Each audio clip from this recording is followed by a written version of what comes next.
Hey there guys, John Campea here. Thank you for visiting my movie vlog, and for any of you who've watched me for any period of time, you know that one of my favorite things in the world is the movie-going experience. To me, there's nothing like a great night of going out, heading to the theater, buying that big box of popcorn, going into a big theatrical room with a giant screen and big sound with hundreds of other film fans, most of which are strangers, being shocked together, scared together, laughing together, crying together. It's an incredible experience that I adore. Now, unfortunately, over the last couple of years, the movie-going experience has seen a bit of a decline. We've seen audience or people actually going out to the theaters, their numbers have been shrinking. Now, this presents a very specific set of challenges to the movie exhibition industry. Those are the movie theater chains. The challenge? How do we reach out and connect with those audiences to come into the movie theater to experience this fantastic experience all over again? How do we entice them and connect with them to come back?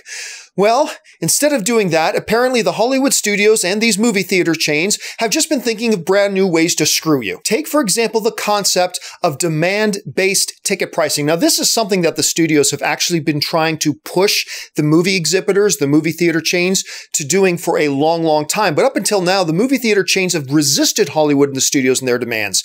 That is until now, and the happy folks over at Regal decided to cave. In a new story over at Variety, the report says this: the Regal Entertainment Group exhibition chain will test demand-based pricing for film tickets in several markets early next year through its partnership with mobile ticketing app maker Atom Tickets.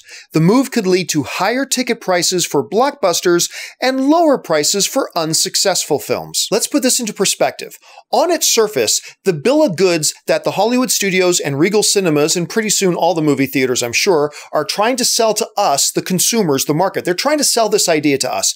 Hey guys, we're going to have like demand-based ticketing. That means, yeah, some of the more popular movies will be a little bit more expensive, but don't worry, it's going to balance out because the more unpopular movies, those smaller films, those indie gems that you want to see so badly, those ones will have cheaper ticket prices. See, it all balances out. The problem is that that math doesn't work out. You see, the very fact that the more popular movies, the ones they want to charge more for, those are the movies people are wanting to go to see. Those are the movies that people are actually going to the movie theaters to watch. They have large numbers of people going to those movies. They only want to give you a slight deduction in price on the movies that you weren't going to go see anyway. Let's use the analogy of a supermarket. One of my favorite things like in the world right now is Haagen-Dazs peanut butter and chocolate ice cream. It is like one of my favorite things in the world. I totally admit I probably go and get it like twice a week at the grocery store. I just love it that much. It's in demand. Lots of people love Haagen-Dazs ice cream. They're lining up to get Haagen-Dazs ice cream. So the supermarket says, hey guys, we're going to do some more demand-based pricing. So we're going to bump the price of Haagen-Dazs ice cream, the Haagen-Dazs chocolate peanut butter ice cream, to which I'm going, what? And then they say to me, but don't worry, John, don't worry. We may be doubling the price of Haagen-Dazs chocolate peanut butter ice cream, but the good news is that we're taking $2 off the price of goat balls.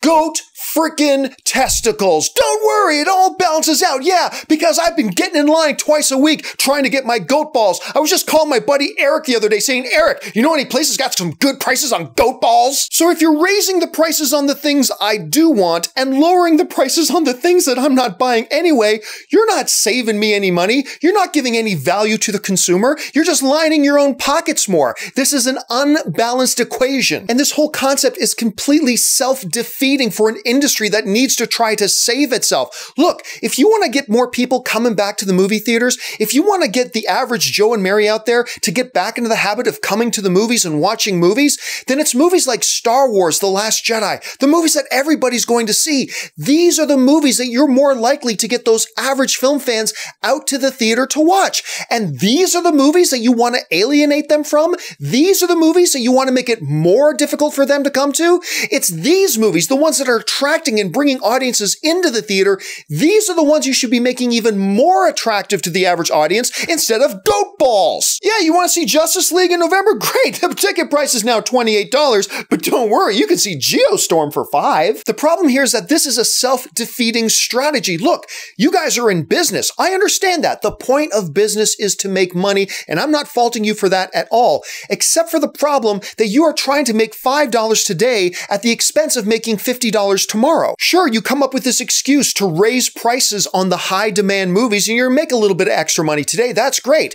Except now, because you've raised your prices even more, you're turning even more of the audience away. Even more people are less likely to come out to your theater next week, next month, next year. You are killing your future business. This is not the way to help recultivate a healthy industry. But John, some employee at Regal might say to me, the concert-going industry has done this for years. The more big, the more popular the band, the higher the ticket prices. But John, the sporting industry has done their ticket pricing this way for years. The bigger the team, the bigger the sport, the bigger the venue, the higher the ticket prices. We're just doing the same thing. The difference is I can't sit at home in my living room and have White Stripes come and play a concert for me in my living room. If I want to see those guys live, I got to go out to the venue and buy a ticket and watch it. If I want to watch the New England Patriots play football, I can't have Tom Brady come over and snap a ball in my living room. I got to actually go and watch it. Watching sports live, watching concerts live, that's something you cannot imitate at home.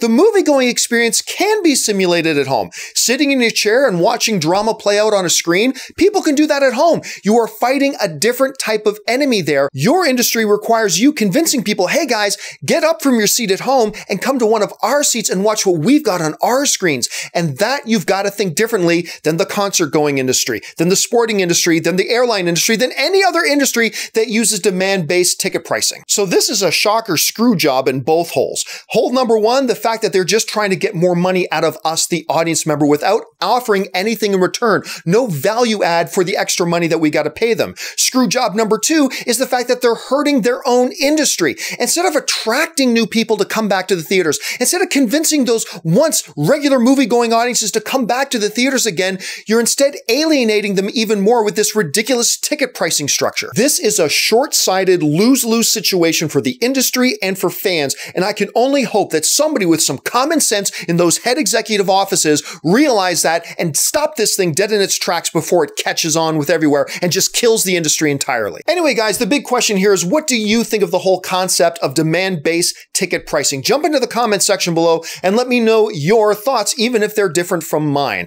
And listen, guys, while you're here, why don't you take a second, click on that subscribe button, become a subscriber to my YouTube channel. Make sure you're following me on social media, on Facebook and on Twitter, simply at John Campea. That'll do it for me, guys. Thanks so much for joining me, and until my next video, bye-bye.